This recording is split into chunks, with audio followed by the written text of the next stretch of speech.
वही जोगी है जो इतने जीवन से भरे थे।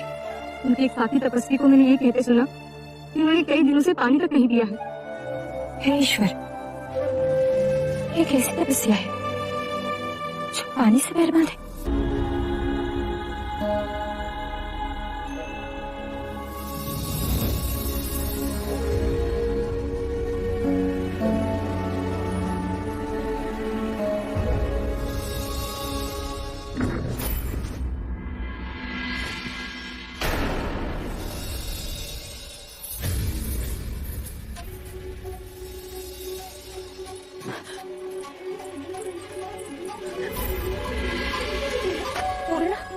ये तो वही जोगी सिद्धार्थ है।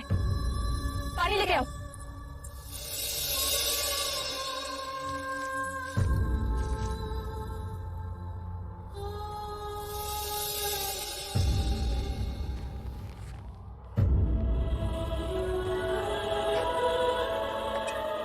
ये आपकी पूजा का नैवेद्य है।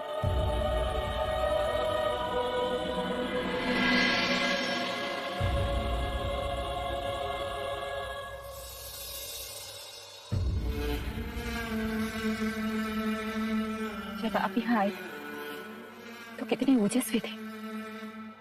क्या खोज रहे हैं? इसके कारण आपकी ये दुर्दशा हो गई। मैं मुक्ति का मार्ग खोज रहा था। हे ईश्वर, अन्न जल त्याग के जब शरीर ही ना बचेगा, मुक्ति मिलेगी कैसे? मुक्ति मिलेगी कैसे? मुक्ति मिलेगी कैसे? मुक्ति मिलेगी कैसे?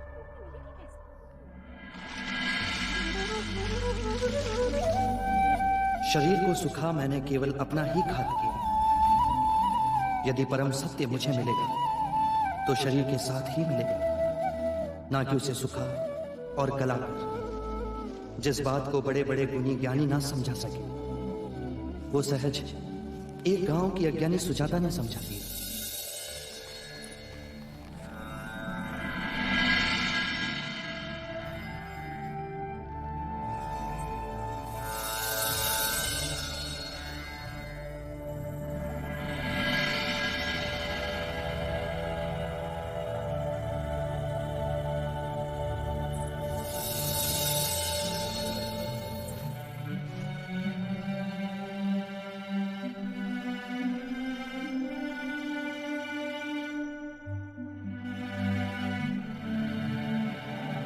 तुम्हारी कई बातों में बड़ा सत्य था सुजाता। मैं कठोर तप के चरम बिंदु तक पहुंचा, पर वहां कुछ नहीं मिला। मेरी इस भ्रांति को झुटलाने वाली तुम मेरी प्रथम गुरु।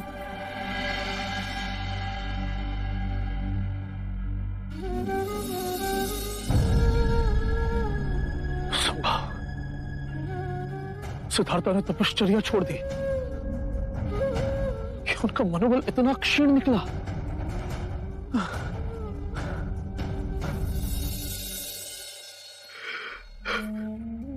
आपकी ही राह देख रहे थे।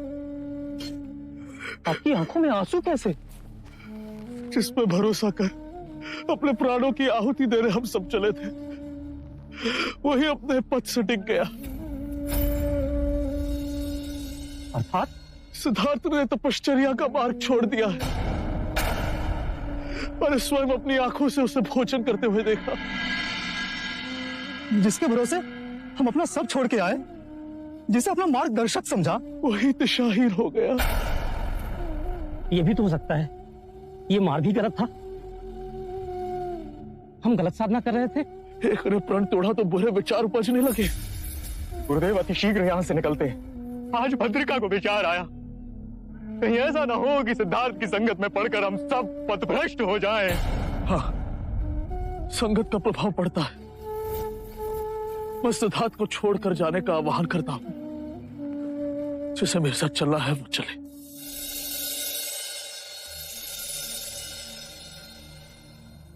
डरो मत।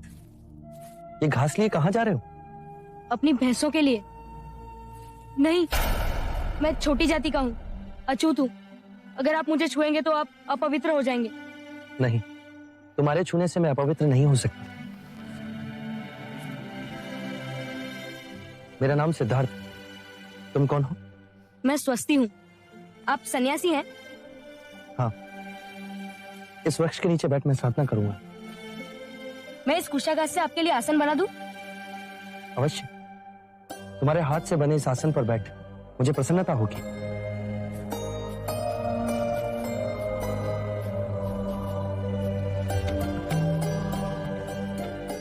आइए जोगी महाराज। तुम्हारा बहुत बहुत आभार। तुम बहुत दयालु हो स्वस्ति।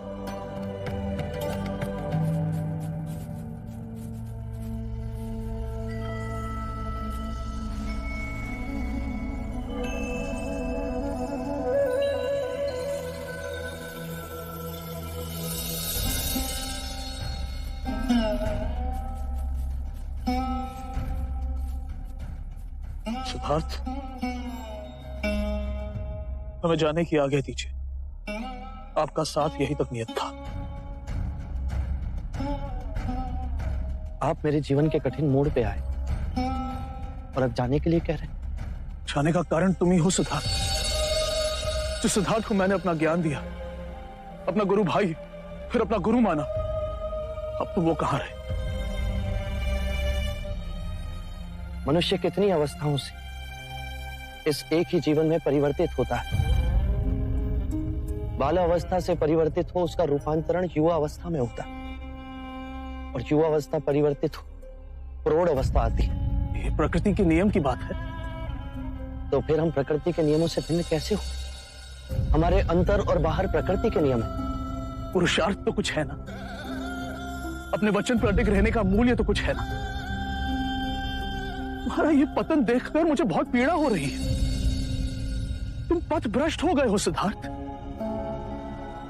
उस पथ का परीक्षण कर उसे व्यर्थ पाए। क्या उस पथ पर चलने का साहस समाप्त हो गया? यदि ये सांसारिक जीवन की अभिलाषा थी तो क्यों त्यागा घर द्वार, क्यों त्यागा यशोधरा, अपने पुत्र से क्यों विमुख हो गए? तुम तो संसार को मुक्ति के मार्ग की ओर ले जाने के लिए उठे थे। 6 वर्ष की खोज, कठिन तपश्चर्या, उस मार्ग में तुम्हारे पैर लड़खड़ा गए। अपने उद्देश्य से इतनी जल्दी मत डिग जाओ। अपने सिद्धांत यूं ना गवा दो।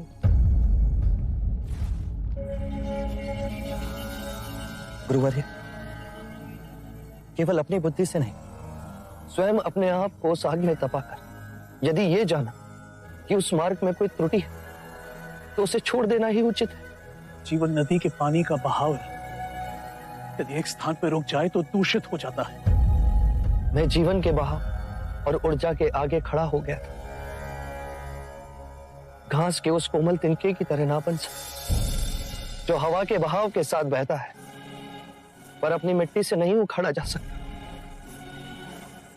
मैं आपको आश्वासन देता हूं कि मैं उस घास के कोमल तिनके की तरह अवश्य बनूं।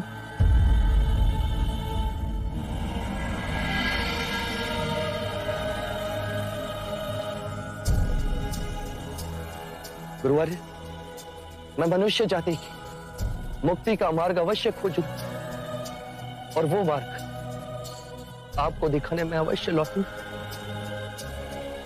हम एक बार फिर मिलेंगे।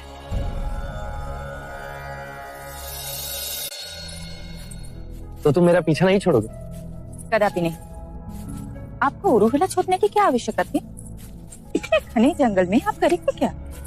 ध्यान और तपस्या। वो तो आप नदी के तट पे भी कर सकते थे।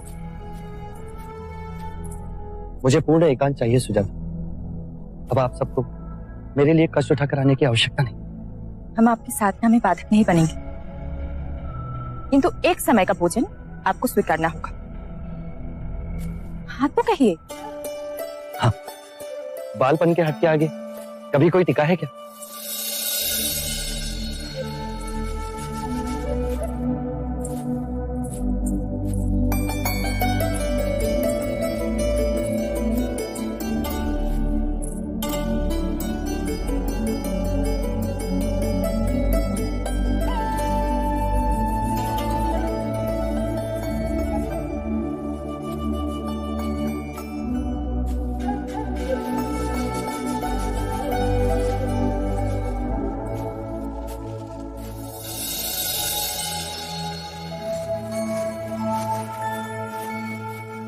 यहाँ ना बैठे, यहाँ आपकी आंखों में धूप आएगी।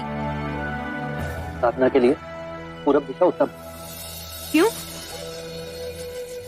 पूरब से सूर्य उदय होता है। साधक इस दिशा को शुभ मानते हैं। अब आप लोग जाइए।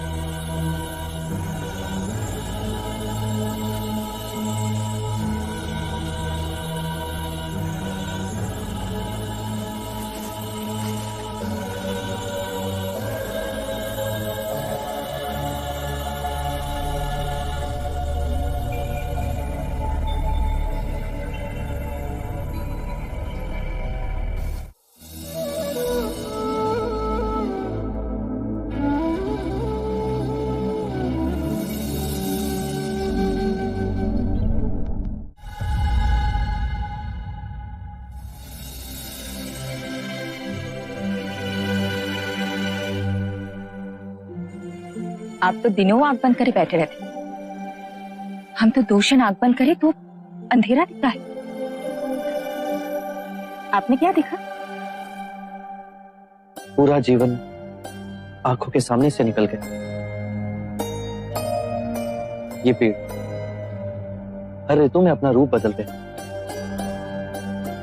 वर्षा के बाद हरे होते हैं, पतझड़ में पीले, और ग्रीष्म ऋतु में हर पत्ता सूखकर झड़ जाता है। उसी प्रकार हमारे जीवन में घटनाएं आती रहती, कोई सुखद तो कोई अति दुखद, पर स्थिर कुछ नहीं रहता। हर क्षण मन ही नहीं, शरीर भी बदलता रहता है।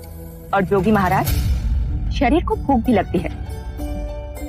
हम आपके लिए खाना लाए, आप पहले कुछ खा लीजिए। मुझे कुछ छू कर गया। आसपास कुछ है, इसे भय कहते हैं।